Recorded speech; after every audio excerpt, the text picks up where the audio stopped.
मुण्डमण्डलाकारं व्याप्तं येन चराचरं तत्पदं दर्शितं येन तस्मै श्रीगुरुवे नमः।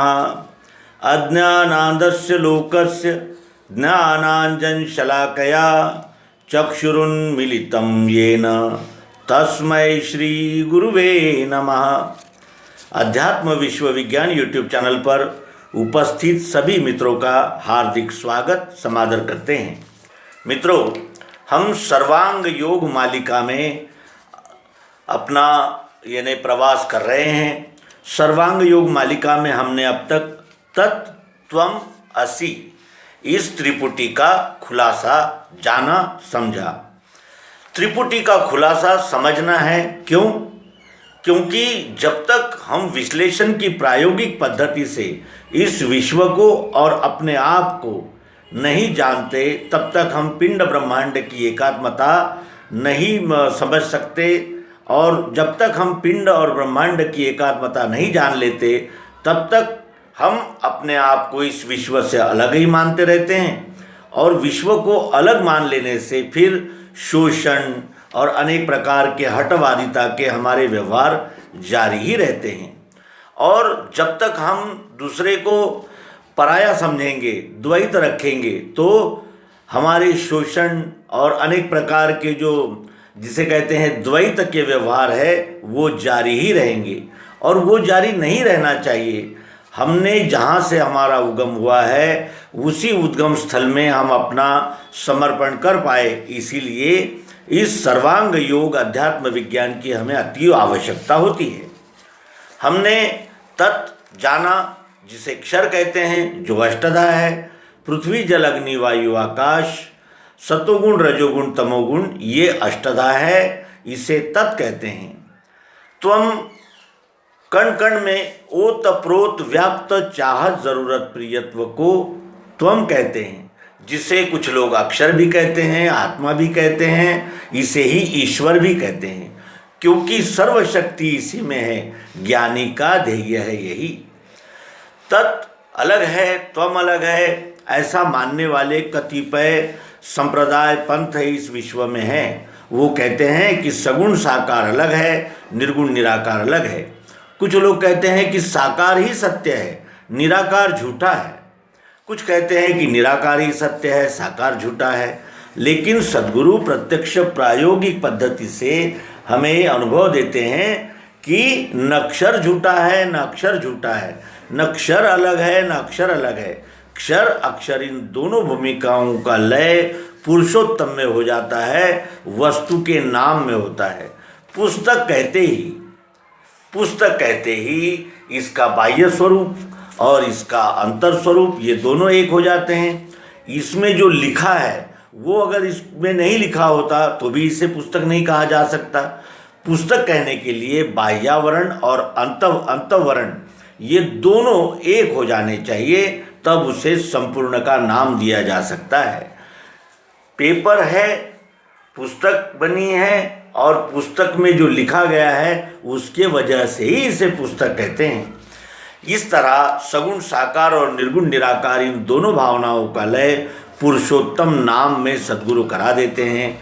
अब साकार सहित निराकार को जाना जा रहा है, और साकार सहित निराकार को जान लेने से द्वंद्व समाप्त हो गया। और ये विश्व रूप ही परमात्मा है, जो अपने अखंड मंडलाकार लीला द्वारा इस विश्व का भरण पोषण और लय का ये सतत कार्य कर रहा है। यही उत्पादक है, यही स्थिति है, और यही अपने आप में संपूर्ण को लय कर लेता है। और वो यानी लय करता है, इसका आशय ये नहीं है कि वो समाप्त हो जाता है, नहीं। एक ओर से इसका उत्पत्ति जारी रहती है तो दूसरी ओर से लय जारी रहता है। इस प्रकार ये सतत नवीन युवा विश्व ही विश्वरूप परमात्मा है। ये सद्गुरु सर्वांग योग के द्वारा सिद्ध कर देते हैं। आइए अब इस सिद्धि को प्राप्त करने के अनंतर क्या करना चाहिए, किस लिए हमने किया, तो हमें विश्व के साथ एकात्म होना है। अपना देह भाव, अपना व्यष्टि अहंकार इस समष्टि अहंकार में विलीन करना है। जब तक हम अपना अहंकार विलीन नहीं करते तब तक इससे एकात्म हो नहीं सकते। जब तक इससे एकात्म नहीं हो सकते तब तक हम निर्भय और निसंशय नहीं हो सकते। और इसीलिए विश्वरूप परमात्मा की सेवा करना अत्यावश्यक है। सेवा दो प्रकार से की जाती है, अन्यतापूर्वक और अनन्यतापूर्वक। अन्यतापूर्वक सेवा कौन करते हैं? जो कामना प्रधान होते हैं। प्रीति रूप रजो जानो है तृष्णा संग दोष से। रजोगुणी प्रेम भी प्रेम ही कहलाता है, लेकिन वो तृष्णा और संग दोष के साथ होता है। लेकिन अनन्य भक्त का ऐसा नहीं होता। वो अनन्य भक्त जानता है कि ये विश्व और मैं, ये दो अलग नहीं हैं। यही हमारा सबका उत्पादक और पोषण करता और लय करता यह विश्वरूप ही परमात्मा है। यह वो जान लेता है और इस प्रकार जान लेने से उसका कर्माभिमान और फल की आशा ये भी समाप्त हो जाती है। क्यों? क्योंकि वो जानता है जो कुछ भी हो रहा है वो यही कर रहा है। निमित्त माध्यम हजारों हो सकते हैं, लेकिन ये अपनी लीला स्वयंभू कर रहा है ये विश्व। और विश्व स्वयंभू लीला कर रहा है। इससे ये सिद्ध होता है कि हम कोई हमारे करने से तो कुछ हो ही नहीं रहा है, तो फिर हम कर्तृत्व का अभिमान, झूठा अभिमान क्यों धारण करें और फल की आशा क्यों करें? क्योंकि फल, कर्म हमारे हाथ में है, लेकिन फल तो हमारे हाथ में नहीं है, वो तो कालाधीन है। तो फल का विचार करके ही अब से हम क्यों यानी ऐसा बर्ताव करें? और ये कर्म फलाशा और छोड़ना और कर्तृत्व का अभिमान का त्याग कर देना, ये वही कर सकते हैं जो इस विश्वरूप को प्रत्यक्ष यथार्थ सद्गुरु युक्ति द्वारा परमात्मा है ये जान लेते हैं। और ये जानने के बाद फिर भक्ति का आरंभ होता है, जो हमारे जीवन का नर्तन का परम साध्य, परम ध्येय है। अध्याय 8वां, अनन्य भक्ति योग। पश्चात बीज भक्ति का अनन्य बढ़ने लगे, अकर्म रूप से दिखे विश्व में वो सदैव ही। ये पराभक्ति है श्रेष्ठ, मुक्तों का निज धाम है।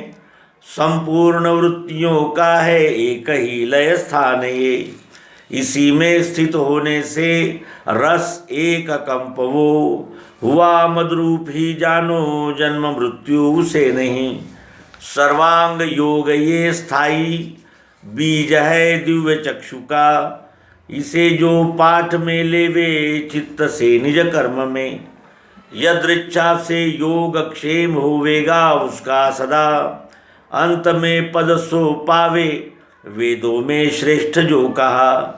अध्याय 8 में श्लोक 9 और 50 है।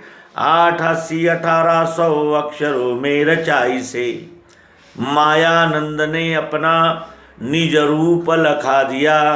ये जहाँ स्थिर हो जावे वही सद्गुरु स्थान है। अनन्य भक्ति योग नामक सर्वांग योग का 8वां अध्याय संपूर्ण होता है। आइए इस 8वें अध्याय को जानें। 8वें अध्याय में सद्गुरु कहते हैं कि जब आप एक ही वस्तु में जानो कल्पित भाव तीन ये। निज रूप लखाने को वेदों में कल्पना किए। बुद्धि में स्थित होवे ये मैं ही संपूर्ण विश्व हूँ। अकंप धारणा बैठे गया द्वैत समाधि सो।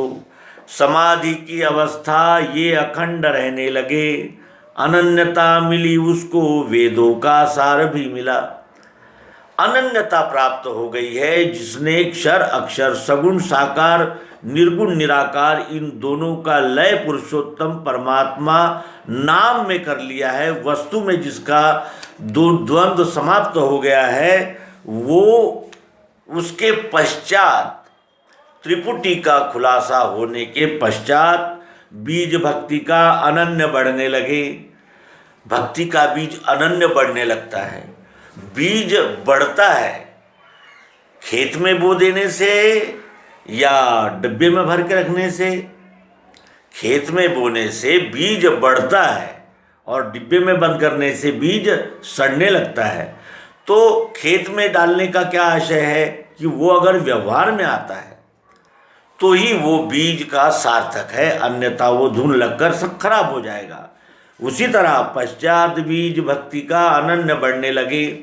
मैं और ये विश्व अलग नहीं है, इस अंशी का ही अंश है ये जीव, और ये केवल देह ही नहीं है, देह सहित है लेकिन देह ही नहीं है। इस प्रकार वो अनन्य हो जाता है, भक्त अन्य नहीं। पश्चात बीज भक्ति का अनन्य बढ़ने लगे, अकर्म रूप से दिखे विश्व में वो सदैव ही। अब वो उसका प्रत्येक कर्म जो है वो अकर्म रूप से होगा। अकर्म किसे कहते हैं? जो समर्पण की भावना से अनन्यता पूर्वक किया जाता है उसे क्या कहते हैं? अकर्म कहते हैं। कर्म उसे कहते हैं जिसके पीछे कामनाएं लगी होती है, कर्तृत्व का अभिमान लगा होता है, उसे कर्म कहते हैं। और जो कर्म का अभिमान छोड़कर और फलाशक्ति छोड़कर विश्व सेवा का कार्य अनन्यता पूर्वक करते हैं उन्हें अकर्म कहते हैं। और अकर्म रूप से दिखे विश्व में वो सदैव ही, वो अकर्म रूप से सदैव दिखता ही रहता है उनका कार्य। ये पराभक्ति है श्रेष्ठ, ये पराभक्ति है। अपराभक्ति और पराभक्ति इसमें अंतर है। अपराभक्ति क्या है? तो मैं प्रकृतिस्थ हूँ, प्रकृति के द्वारा ही निर्मित हुआ हूँ और मैं ये जड़ देह ही हूँ, 3.5 हाथ का हूँ, ये अपराभक्ति है। और ऐसा जानकर भक्ति तो करता है लेकिन साथ ही फलाशा रखता है और कर्तृत्व का अभिमान रखता है। और ये पराभक्ति है श्रेष्ठ, ये सबसे श्रेष्ठ भक्ति है पराभक्ति, अनन्य भक्ति। मुक्तों का निज धाम है, मुक्त जो हुए हैं संशय भ्रमों से और द्वंद्व से जो मुक्त हो गए हैं उनका ये निज धाम है, यानी इसी में वो सदैव स्थित रहते हैं। संपूर्ण वृत्तियों का है एक ही लय स्थान, ये सभी वृत्तियों का एक ही लय स्थान ये विश्वरूप परमात्मा है। न इससे बाहर कुछ है न इसके अंदर कुछ है, ये स्वयं ही परमात्मा है। इस प्रकार सभी वृत्तियों का लय एक विश्वरूप परमात्मा में हो जाता है। इसी में स्थित होने से रस एक अकंप वो, जब इस पुरुषोत्तम भाव में वो एक रस यानी अनन्यता पूर्वक, और जैसे शक्कर का ढेला पानी में घुल जाता है तो उस शक्कर के ढेले ने पानी का ही आकार और स्वरूप ले लिया है, उस तरह जो घुल गया है वो इसी में स्थित होने से रस एक अकंप, वो एक रस हो जाता है, क्योंकि वो विश्वरूप परमात्मा को जान लिया है और वो जान गया है कि ये विश्वरूप परमात्मा का ही ये अंश है, इसी से बना है, इसी में है और इसी में लय हो जाएगा। इसका स्वतंत्र कोई अस्तित्व नहीं है, जो भी है वो विश्वरूप परमात्मा का ही अस्तित्व है। ये जो जान लेता है वो एक रस और अकंप हो जाता है, क्योंकि अध्यात्म विज्ञान की प्रायोगिक पद्धति का अवलंबन करके विश्वरूप परमात्मा को जान लेने से वो अकंप हो जाता है, क्योंकि सभी संशय भ्रमों का नाश विज्ञान के द्वारा हो जाता है। और वह मदरूप ही जानो जन्म मृत्यु से नहीं, वो मेरा रूप ही हो जाता है, यानी विश्व रूप ही हो जाता है वो, और इसीलिए उसे जन्म मृत्यु नहीं है, क्योंकि इस विश्व को जन्म मृत्यु नहीं है, केवल जन्म मृत्यु ये जीव ने मान लिए है, क्योंकि ये स्वतंत्र अपने आप को एक अलग आकार प्रकार मानता है, अपने आप को एक अलग अस्तित्व मानता है, तब तक ये मदरूप नहीं हो पाता। जब ये त्रिपुटी के द्वारा विश्वरूप परमात्मा को जानकर इससे एकात्मता का भाव यानी जिसे कहते हैं कि आत्मसात करने के बाद वो मदरूप ही हो जाता है, यानी विश्वरूप ही हो जाता है, और उसे जन्म मृत्यु नहीं होते। जन्म मृत्यु नहीं होते इसका क्या आशय है? अभी हम अपने आप को इस विश्व से अलग मानकर ये मानते हैं कि हमारा जन्म हुआ है, हमारा मृत्यु होगा, इस प्रकार ये अपने आप को इस विश्व से अलग मानते हैं, इसीलिए वो जन्म मृत्यु का डर बना हुआ है। लेकिन जब ये हम जान गए हैं कि अग्नि से आंखें बनी हैं, आकाश से कान बने हैं, पृथ्वी से नाग बना है, जल से जीभ बनी है, वायु से त्वचा बनी है, सत्वगुण से बुद्धि बनी है, रजोगुण से मन बना है और तमोगुण से पित्त बना है।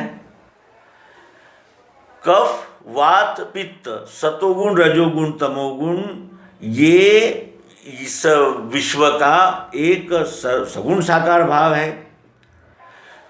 पृथ्वी, जल, अग्नि, वायु, आकाश सर्वत्र है, तो शब्द, स्पर्श, रूप, रस, गंध सर्वोर है। सतोगुण, रजोगुण, तमोगुण है विश्व में, तो मन, बुद्धि, अहंकार यहाँ है, हर ओर है। उत्पत्ति, स्थिति, लय ये तीन गुणों के ही कार्य है। यानी मैं किसी भी परिस्थिति में इससे अलग नहीं हूं, इस विश्वरूप परमात्मा का ही मैं अंश हूं। ये जान लेने पर उसे फिर जन्म मृत्यु नहीं रहता, यानी जन्म मृत्यु की भावना, जन्म मृत्यु की कल्पना नहीं रहती। सभी कल्पनाओं का लय विश्वरूप परमात्मा में हो जाता है। वो जानता है कि ये शरीर ही मैं नहीं हूं, शरीर सहित हूं। शरीर तो मेरा आवरण है। शरीर, ये जैसे मैंने वस्त्र पहने हैं वैसा ही ये शरीर को मैंने पहना है। लिंग शरीर, और लिंग शरीर सूक्ष्म शरीर को कहते हैं।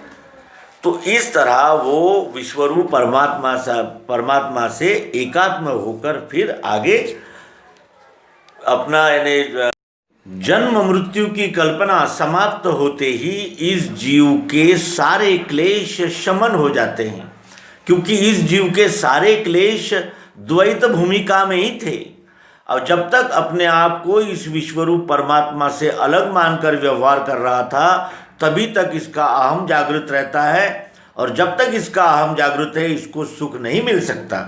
और वो सुख भी इसे प्राप्त हो गया, क्योंकि अब त्रिपुटी का खुलासा हो जाने से मैं विश्व रूप ही हूँ, ये उसकी जो यानी जांच के बाद उसकी पक्की यानी पहचान हो गई है विश्वरूप की, और वो सभी संशय भ्रमों से मुक्त हो गया है। तो उसे जन्म मृत्यु नहीं है। जन्म मृत्यु किसके लिए है? जो अपने आप को विश्वरूप से अलग मानता है उसके लिए। अब क्या विश्वरूप परमात्मा को जानने वालों के जन्म मृत्यु नहीं होते? भगवान श्री कृष्ण जी गीता में कहते हैं कि मेरे तेरे बहुत जन्म हो चुके हैं, परंतप मैं जानता हूँ तू जानता नहीं। इसका क्या आशय हो सकता है? मैं जानता हूँ तू जानता नहीं, इसलिए कि भगवान श्री कृष्ण जी जानते थे कि ये जीव का जन्म यानी जीव का उदय अस्त होता ही रहता है, अनेक जन्म धारण करने पड़ते हैं, तब ये ज्ञान होता है कि मैं ही विश्वरूप परमात्मा हूँ। और उसके बाद भी मनन चिंतन निधिध्यासन करते हुए धीरे धीरे वो परिपक्व होता है, वो अनुभव में वो जान लेता है। उसमें भी बहुत सारे जन्म लगते हैं। बहुना जन्मना मन्ते ज्ञानवान माम प्रपद्यते वासुदेवा सर्वमिति स महात्मा सुदुर्लभा। भगवान श्री कृष्ण जी गीता में कहते हैं, और इस तरह वो जानते हैं कि जन्म तो होते ही हैं, लेकिन वो व्यष्टि भावना में नहीं होते। वो जब भी जन्म लेते हैं विश्वरूप के साथ एकाकार होकर ही उनका संपूर्ण जीवन होता है, और यही अनन्य भक्ति योग है जिससे वो त्रिपुटी का खुलासा करके जान लेने वाले तत्वदर्शी पा लेते हैं। सर्वांग योग ये स्थायी बीज है दिव्य चक्षु का। हमें सद्गुरु दिव्य चक्षु देते हैं। चक्षु तीन प्रकार के होते हैं। एक होते हैं सूक्ष्म चक्षु, ये स्थूल चक्षु जो अभी है हमारे पास। दूसरे होते हैं सूक्ष्म चक्षु, जो यानी जिसे कहते हैं कि मेरा तेरा छोटा बड़ा इस प्रकार का जो व्यवहारिक होता है, वो भी एक चक्षु होते हैं। और तीसरे होते हैं कारण चक्षु, जिसे दिव्य चक्षु कहते हैं। दिव्य चक्षु यानी चर्म चक्षु से इस विश्वरूप परमात्मा को देखा जाना नहीं जा सकता, इसीलिए सद्गुरु हमें दिव्य चक्षु देते हैं। भगवान श्री कृष्ण जी ने भी 11वें अध्याय में अर्जुन को दिव्य चक्षु दिए, यानी देखने की दिव्य दृष्टि दी। एक यानी जिसे कहते हैं दृष्टिकोण दिया, जिससे इसी विश्व को, जो इस विश्व को काका मामा भांजे भाई ये मान रहा था, वही विश्वरूप परमात्मा अब दिव्य दृष्टि मिलते ही उसे संपूर्ण एक ही नजर आने लगा, और वो एक ही नजर आते ही अपने स्वर्ण की उसे जागृति हुई। क्या करना चाहिए, क्योंकि ये विश्व ही परमात्मा है, ये तत्व दर्शन की दिव्य दृष्टि के बगैर नहीं जाना जा सकता। और दिव्य चक्षु है देखने का एक संपूर्ण आयाम। तो सर्वांग योग ये स्थाई, ये सर्वांग योग स्थाई बीज है दिव्य चक्षु का। जिसे दिव्य चक्षु चाहिए उसके लिए ये स्थाई बीज सर्वांग योग उपस्थित है, और ये स्थाई है। ये काल यानी पृथ्वी जल अग्नि वायु आकाश कल थे आज है कल नहीं रहेंगे, या कल नहीं थे आज है कल नहीं रहेंगे, ऐसा नहीं कहा जा सकता। यानी इसका आशय यह है कि स्थायी है, और ये बीज है दिव्य चक्षु का। इसे जो पाठ में लेवे चित्त से निज कर्म में, इसे जो पाठ में लेवे, पाठ में लेने का सामान्य आशय होता है कि हम उसका जैसे पठन पाठन करते रहे, लेकिन यहाँ सद्गुरु क्या कहते हैं, यहाँ पाठ का अर्थ होता है स्मरण। इसे जो पाठ में लेवे सतत स्मरण रखे, कैसा, चित्त से निज कर्म में, चित्त में इस सिद्धांत को स्थायी रखकर और फिर निज कर्म करे, यानी व्यवहार करे।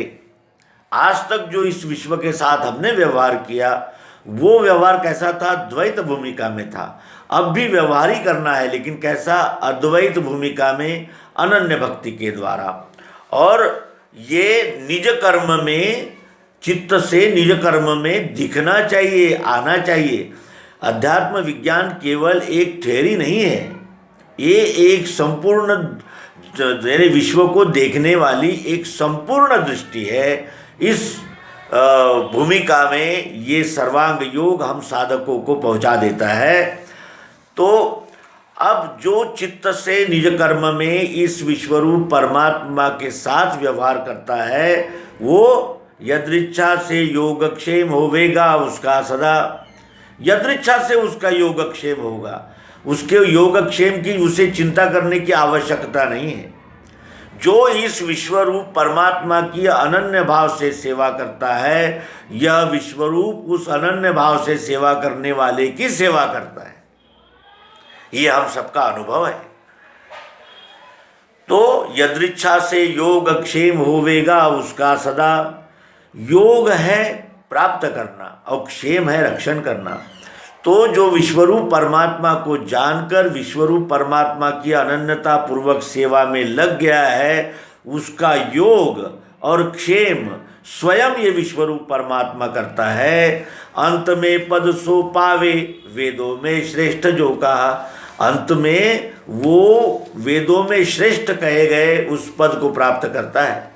तो वेदों का सर्वश्रेष्ठ पद क्या है, वेदों का सर्वश्रेष्ठ पद लक्ष्य क्या है, सर्वांग योग। यह उस लक्ष्य को पाने की विधि है, प्रयोग है, प्रयोग के बगैर प्राप्त नहीं किया जा सकता।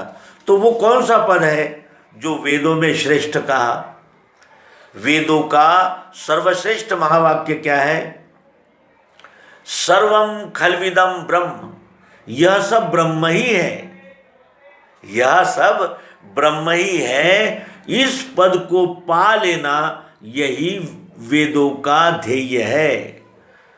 वेदों में सर्वश्रेष्ठ क्या कहा गया, इस अनुभव को प्राप्त करना, इसे सर्वश्रेष्ठ कहा गया है। और यही पद वो साधक इस युक्ति के द्वारा प्राप्त करता है। अध्याय 8 में श्लोक 9 और 50 है। 8 अध्यायों में सर्वांग योग है और इसमें श्लोक कितने हैं, 9 और 50, 59 श्लोक है। 8 80 1800 अक्षरों में रचाई से, 8 80 1800 अक्षरों में रचाई से, कितने शब्दों में रचा है और कितने श्लोकों में रचा है इसकी गणना करके लिख दिया गया है, क्योंकि सद्गुरु जानते हैं कि जय महाभारत हो जाता है। कुछ हजार जो श्लोक थे वो लाखों बन जाते हैं। विभूतियां जाने के बाद उनके चरित्र में अनेक चमत्कार घुसेड़ दिए जाते हैं, शब्दों में हेरफेर कर दिया जाता है, अर्थ का अनर्थ कर दिया जाता है।